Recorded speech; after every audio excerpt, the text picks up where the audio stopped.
Welcome back to From the Source podcast. This is episode 27, and today we're talking Hyrox. We're talking about the top questions that first timers doing Hyrox have asked on YouTube, Google, Hyrox groups. We're going to go through a couple of them and take you through our opinion or what we do in these situations, because we've both done Hyrox. I've only done one. You've done five, so he's like a kind of a Hyrox veteran. So I'll take you through what I thought on my first, and Sam will also give you his professional opinion. The first one is quite a current topic. I think I've seen these everywhere, but it's electrolytes, and I've seen Ollie Marchon bringing out electrolyte ranges, Pure Sport bringing out electrolyte ranges, and then obviously the classic like SIS or loads. There's loads of electrolyte kind of companies and stuff now. So should people doing Hyrox be taking electrolytes in training and in the race? I would say yes and yes. I think you got to take them when you're training for Hyrox, even if it's that 8-week plan. One, because you're going to be sweating like fuck anyway. But two, get your body actually used to drinking them. A lot of people make the mistake of thinking, right, it's just race day today, I'll just try all these new things, and their body's like, what the fuck? I think Jake did, and I think I read something or heard something that I think it was like 48 hours before his Hyrox event. He always has electrolytes, but 48 hours before he drinks, I think like every hour he drinks electrolytes or something mad. But he has electrolytes, so because your body needs electrolytes. Yeah, I think he's like replenishing it, but also building up such a massive store. Yeah, that when it comes to race day, he probably just sips a bit, and yeah, you don't have time, do you? No, I think obviously your body needs electrolytes, but you get electrolytes from not just solely from those drinks, but you get them from foods as well. So electrolytes are kind of like sodium, potassium, magnesium, calcium, whatever them ions basically. Yeah. And you get them in foods, you get them in other stuff, but I don't think many people get enough when you're an athlete to kind of like you're training for something. I think when you're sweating and stuff, you're losing a lot of these really important, what would you call them? Like minerals. Minerals, yeah. You're losing your minerals, so you need to replenish them and top them up, especially when you're sweating a lot. So, and that all contributes to like forms of cramp as well. Yeah, cramping. You don't want to be cramping. So true. Electrolytes, yeah, take them before, take them on the day, and then there's the electrolyte gel pouches. Yeah, have one of them about halfway through. Yeah, just for like even if they've got like caffeine in, but again, train with them first, because they don't always go well in people's stomachs, and some people don't really like them. Yeah, because it's certain brands, depends on who you are, they upset people's stomachs, don't they? You don't want to be shitting yourself halfway around. Exactly. But I've recently I've never had electrolytes, like apart from when I've done like a marathon or something, I'd take them with me. And I've never been bothered about them, but I've recently been having them every day or every training day, and I don't know if it's like an accurate representation or if it's a bit of a placebo effect, but I feel amazing when I've had them. I feel really hydrated and just like refreshed. Yeah, you definitely feel hydrated. That's probably a given. You don't. Yeah, I take them on training days mainly. I think when I sometimes feel like I've not had enough like vitamins or minerals in me, I'll have one. Because I read a lot of stuff about like tap water doesn't really contain anything that's your body needs. Like it's got really low amounts of stuff that your body needs, but put an electrolyte sachet or tablet in it, it just gives you all this extra kind of mineral. Yeah, but drinking water just plain is something that you should do as well. Yeah, you need to like stay hydrated with water and then stay hydrated with your kind of electrolyte mineral stuff. Yeah, because it's like everything. Everyone will read something about electrolytes and you'll see a guy on the news that all he eats is like electrolyte tablets. Yeah. you know, Goes too far. yeah, yeah, I want to be super hydrated. So drink a lot of water, 2.5, 3 litres a day. Yeah. Chuck electrolyte in one of the times, sorted. Nutrition. In a prep for a Hyrox, nutrition's quite a big one. Does it matter if you're in a court? Does it matter if you want to put on muscle? Does it matter if you're doing a Hyrox but you also want to build muscle at the same time, or you want to lean up or you want to lose weight? Like, where do you start with nutrition? I couldn't imagine doing Hyrox in a cut. Yeah. You'd be like weak as shit. I guess you need Hyrox is you're burning a lot of calories, you're doing a lot of workouts and the high intensity. So you're gonna need calories, you're gonna need to eat a lot. I wouldn't really be worrying too much about losing weight unless you're planning on getting faster and you've got enough time, in which case losing weight is probably a good thing if you're overweight. Yeah, yeah, it's kind of how we want to interpret that word cut, because I know a few people that have done Hyroxes that actually cut for Hyrox to look good for the pictures. And I think all you're doing is completely killing whatever race you were going to do, because your body's just going to have no, you have to cut your carbs and everything, not drink any water. Yeah. Be fucked. And then what about actual nutrition? Like meals, what should you be eating in order to get the most out of your food, to have the most energy and feel the best in the gym? Because obviously, like, you need to be eating enough good foods that you've got vitamins and kind of healthy fats and enough protein and carbs to use for energy. And you kind of want to stay away from that crappy, sugary stuff. But then some people struggle to get the calories in. They need the sugary stuff. Yeah, that packs it out, but it's just dead calories though, isn't it? It's not going towards anything. I mean, recently I've been eating more of the vitamin B stuff, which is helping with like the cramp and ATP cycle and stuff like that. But then you get most vitamin B in most foods, like salmon, spinach, like all like veg, chicken, stuff you eat anyway, chickpeas, all that lot. But I'm just concentrating more on that energy cycle. You said as well colours. Yeah, Really so good. more colours in your diet, the more vitamins and like minerals there's going to be in your body. That's kind of the easy rule of thumb that I would follow. Yeah, so you got your plate, and I think like, especially in England, probably America too, your plate tends to be like beige, brown. You know, like I'm thinking like pizza, bread, wraps, sandwiches. Like, we all eat this beige type food, and then really, the more colourful your plate can be, the more nutritional value is going to have in it.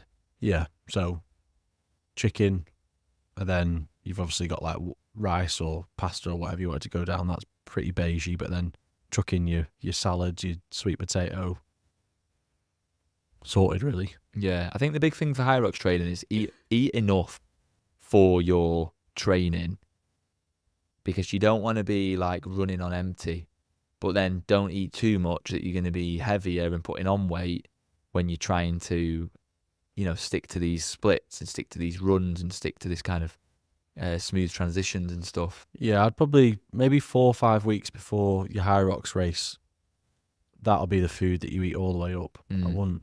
Don't change it. Yeah, I wouldn't experiment with things. And don't change anything on the day or on the night before, or even on 2 nights before. Like, don't think, oh, I've got Hyrox tomorrow, I'm going to go for an Indian. Or like, oh, I'm going to get a new pizza from this new place because I'm just going to treat myself. Do you know what the hard thing is actually? If your race is on a Sunday and you've got to go to the place and you're literally in a hotel for the night, that's quite hard, because you've got to go out for tea or lunch in this new place that you've probably not been to before. Yeah. But you can always go for like a pizza or a pasta. Yeah, I wouldn't indulge in starters and main desserts and all that lot and completely change your diet. But yeah, make sure it's just carby before, bit of protein, just loads of carbs. Yeah, you need carbs the night before. Yeah. Your body's going to run off them carbs the next day. Yeah, but if you never have a curry and then you have one the night before, Not ideal. No, you're probably going to shit yourself. So I wouldn't do that. Okay, we've kind of covered this one, but gels. Should I take a gel on the day? And what gels should I take? And how many gels? So, what did you do when you did Hyrox? So was it maybe 2 weeks before race day, I started taking gels out of me when I'm running just to get used to the flavour. Even like the transition of like trying to tear it and not put all of it in your mouth at one time. Did that before the gel. How many gels? I only had one gel on actual race day. Mm. I took it after the row because it gets like warm in your back pocket. Yeah. I was conscious of it getting like really warm, so I took it after the row. I had a gel, but I didn't get to have mine because I fell over, on the sled pull, and then I've caught my feet, caught my feet in all the ropes, and I fell over and literally fell on my arse, and the gel just squirted everywhere, all over me. And I remember putting my hand in my back pocket and just pulling it out. There was all this like gooey, like sticky residue. Yeah. And I had it all over me for like the next, I had it on before the row. Yeah, so So sled pull. I had like the other half of Hyrox to go. Yeah, so you've done burpees with a sticky arse. Yeah. Awful. Yeah, well, that gives me great hope for our doubles. Thank you. But I trained with gels. I've done marathons and stuff, so I'd taken gels before. I knew which gels my body felt good on.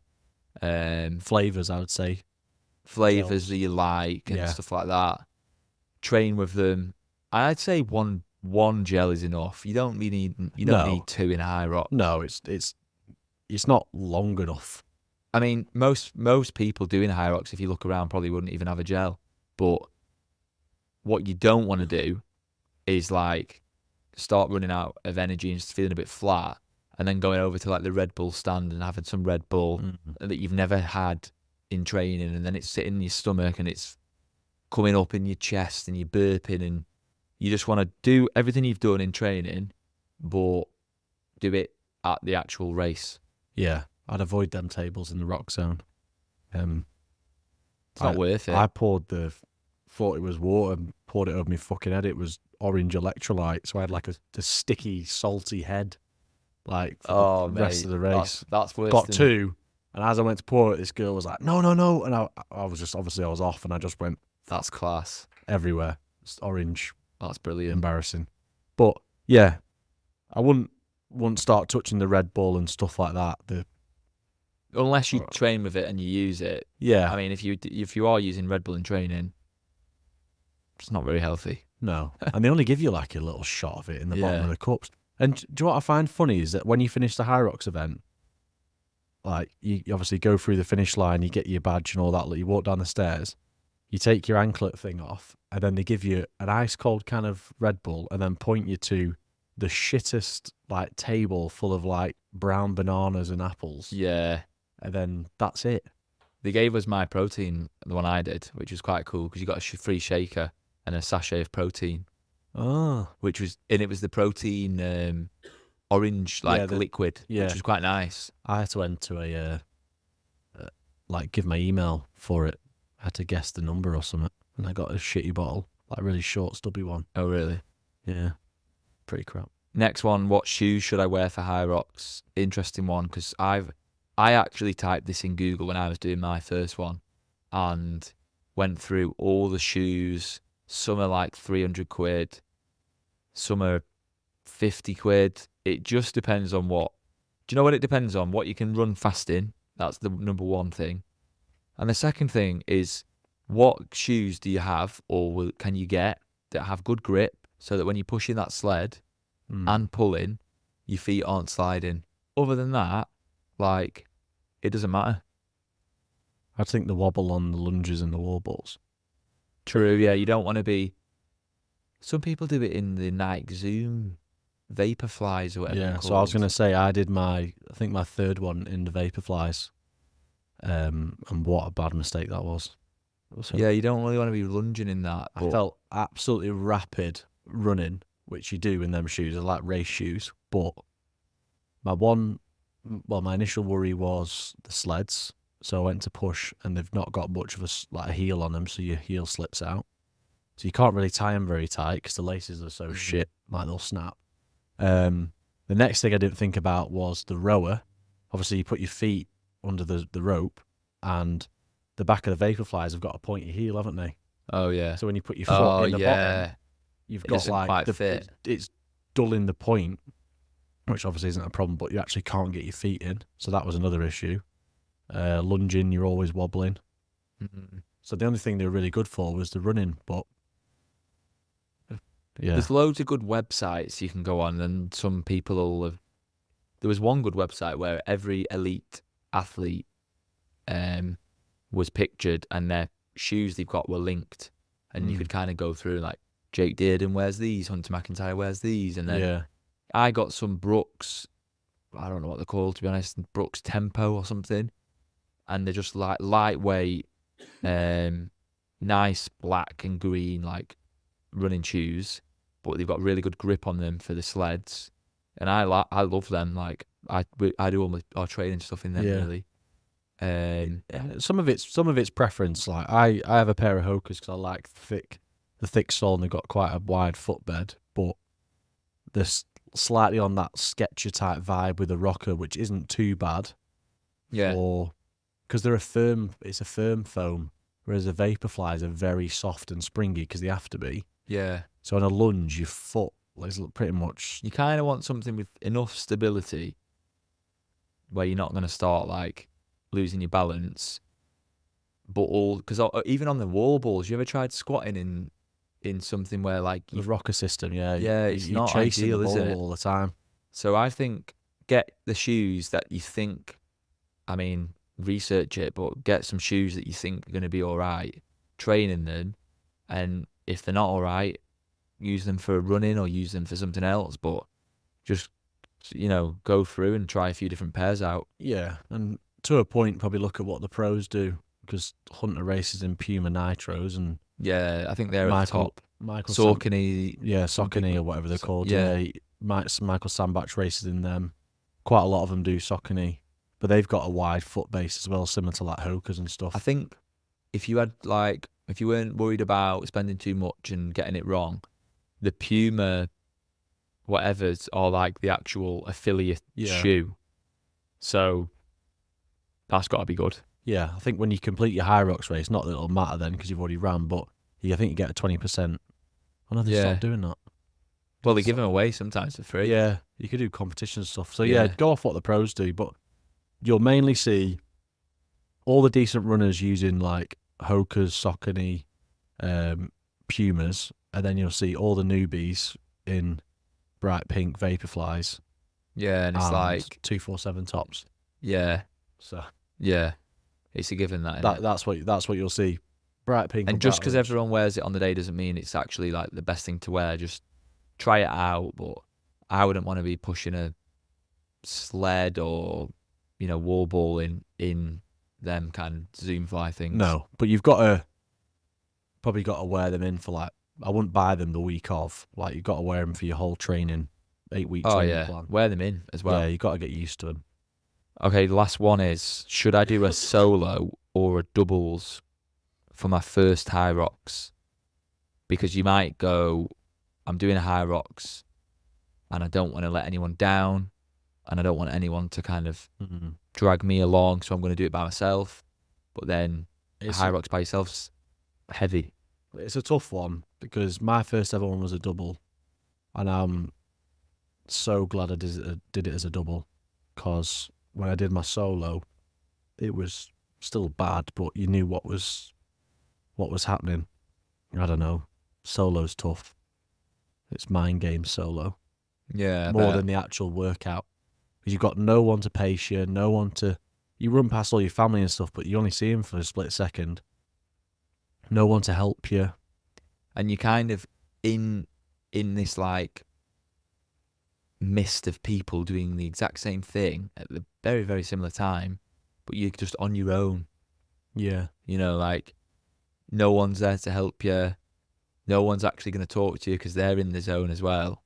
Because like say a marathon, that Manchester Marathon you did, obviously you do that on your own, but there's a guy running, like, say, a 3 or 4 hour pace that you can pace off, and everyone around you is going to be running a similar time. Yeah. Whereas Hyrox on a solo, everyone starts different heats. Some people are running quicker than others anyway. Some people are pros. Can't really gauge. You can't tell who's who. Yeah. No one in your heat is anywhere near you, or they might be, but you can't see them. So there's no marker.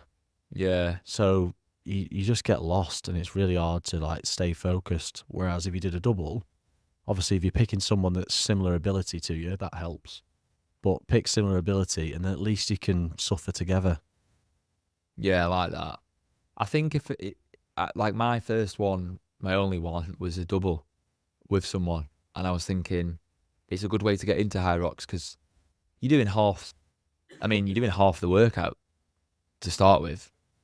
You know, you're running as much as your partner, but you're doing half the machines, half the wall balls, half the everything. So that's a good way to get into it. And then after that, do you want to do a solo? Then at least you know how hard it may be because you've pushed yourself on that first one with your friend. Yeah, I think it's how comfortable you feel, really. But it depends. Like, I think I quite find it enjoyable doing it when we're in training together. It's enjoyable and fun because we're doing it together. If I was doing it by myself, I mean, you could be doing it by yourself and I could be doing it by myself, and we might still train together. But you're not going to train all the time. You're not going to train all the time, and you're not going to train the same because, like, why would we do a workout where I'm just doing mine and you're just doing yours, and it's like the whole workout is an hour, you know? I don't know. It depends why people want to do it, I guess. If they want to do it for themselves, it's like me doing a run, like a marathon. You just want to do it, but I mean, you could do. There's also the relay, which I think people forget about. Is that you could do the relay, which is you only do two runs and 2 exercises, like, overall, and obviously your 3 other partners do their bit. That's a really good introduction to it if you're not, like, super keen on doing the whole thing. But you just pick your 2 best events but then that's a flat out sprint. yeah, Because you're only there you could do the ski and you could finish on the wall balls, so you sat there for like 40 minutes. yeah. So That'd be a bit boring. a lot of the pros or people that have done the doubles get asked to do the relay at the end it's of the good night. to watch, like, the elites do it. Yeah. See which country wins or something. Yeah, but it's not something that's ever going to be competitive. No. I definitely prefer the doubles.